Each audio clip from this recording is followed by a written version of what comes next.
You're back on Be Alive, and today we are going to discuss diabetes.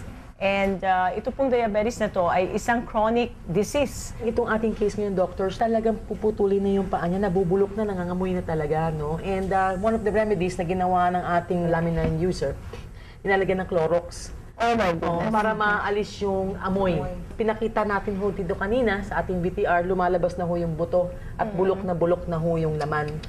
But after taking Laminine for a certain period of time, ay tumubo ulit yung laman. Wow. At nabuo yung paa. And Dr. Ramirez, you are a surgeon. What can you say about Laminine and all this gangrene? Well, diabetic gangrene or diabetic ulcers is actually one of the dreaded disease that can complicate diabetes. No, we get like one every day for amputation in the Philippine Orthopedic Center.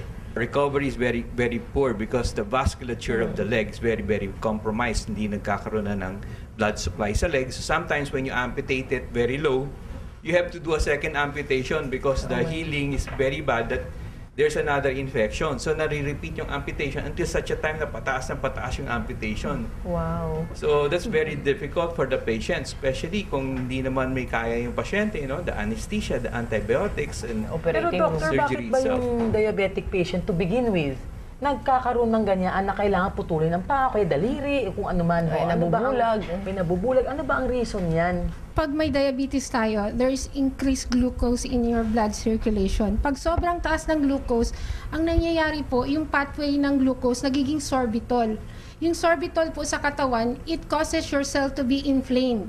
So pag may inflammation, that is the root cause of the complication ng diabetes. Pag inflamed, yung blood vessel na pinakamaliit, pag namaga po yan, wala na nagpa-pass through na blood supply. Pag walang blood supply, ibig sabihin walang delivery ng oxygen, walang nutrient. So, ang diabetic foot gangrene is a series of event. Yung pasyente, yung nerve niya unang natamaan, hindi niya naramdaman na nagkasugat siya. Kasi wala siyang pakiramdam. Doon napapasok yung infections. Doctor, based on your experience, when that happens, what does Laminine do for that person? The fibroblast growth factor that's active in diabetes is the fibroblast growth factor number 21. It actually lowers down your blood sugar. It increases the uptake of glucose in your cells so that circulation or the microcirculation is restored. Your cells can recover, can heal properly, that less infection. The fibroblast growth factor in Laminine is able to do that. Meron tayo ding isang case na tumawag sa akin, doctor. I called Dr. Ramirez the other night, no? Diabetic din siya, putol na actually ang paa niya, and nagkaroon siya ng complication which is dialysis kidney. What are the chances ba of a diabetic recovering from kidney failure naman ho? Ang kailangan unang i-address dyan is to control the blood sugar. So, yan ang unang gagawa ng paraan ng Laminine because as we know, the fibroblast growth factor can send signal to our somatic cells. So yung cells dun sa pancreas natin will be given a signal to produce an insulin. So para ma-utilize niya. Meron din tayong tinatawag na peripheral resistance.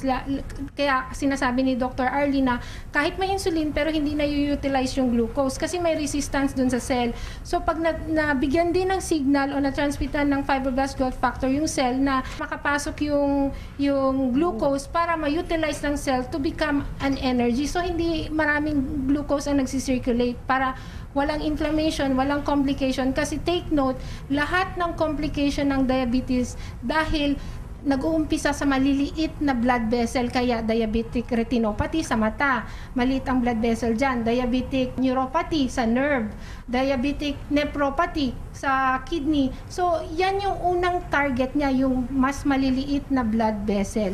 Ay, nakakalungkot na nakakatakot, pero kaya nga po, kailangan talaga, bago pa magiging, kung merong history, no, may genetic history ng diabetes, I think maganda mag-preventive na. We want to ask Dr. Sunglao, how do you address when you have patients who need dental work, no, and they're diabetics? Kasi medical history, tinitignan ko. Ako po ay diabetic din, no? So when I go to my dentist, sinasabihan ako, ay mataas ang sugar mo, hindi pwedeng Usually gawin yung inflame ang gums. Opo. And they cannot perform any dental work Surgery. on me or surgery. Is that true, doctor? Do you... Ako, I give antibiotic muna.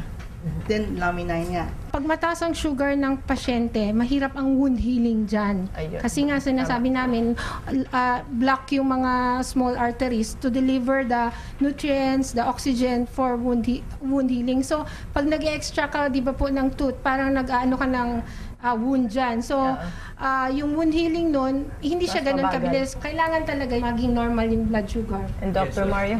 Yeah, I had a recent case that had diabetes and had that dental work. What happened was the sinuses got infected.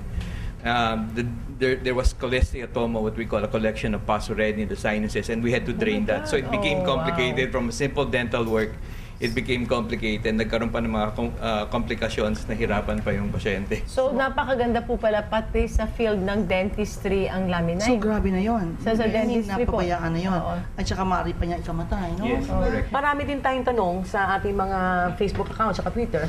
Those who have diabetes and want to have cosmetic surgery, halimbawa, tamitak, o kaya yung mga facelift, breast augmentation, etc. Is that advisable? When you do surgery or cosmetic surgery, you do a subcuticular repair of the skin so that the stitches will not show.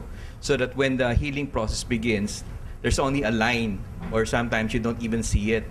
Ang nangyayari, if you're diabetic, there becomes infection, bumubuka isang part ng wound, no, nagkakaroon ng nana, may lumalabas doon. So the healing would be compromised, and when that happens, yung scar formation niya would be ugly. It's really a fact that a lot of people have diabetes, no? But also, it is also a fact that a lot of people have to go through surgery. How can Laminine help if you're diabetic and you have to have surgery? Walang operasyon na pagkatapos ng operasyon lumakas, humina ang body. So the important thing there is the repair. Now the main function of the ingredients coming from the egg powder extract is to build, maintain, repair, restore cellular function. So that is already applicable in all medical condition, lalo na kung makakaroon ka ng surgery. And of course, let's invite them. Yes. A free Infinitus testing. No? Dr. Ramirez and Dr. Arlie, also Dr. Ria, makikita nyo na rin po sa office.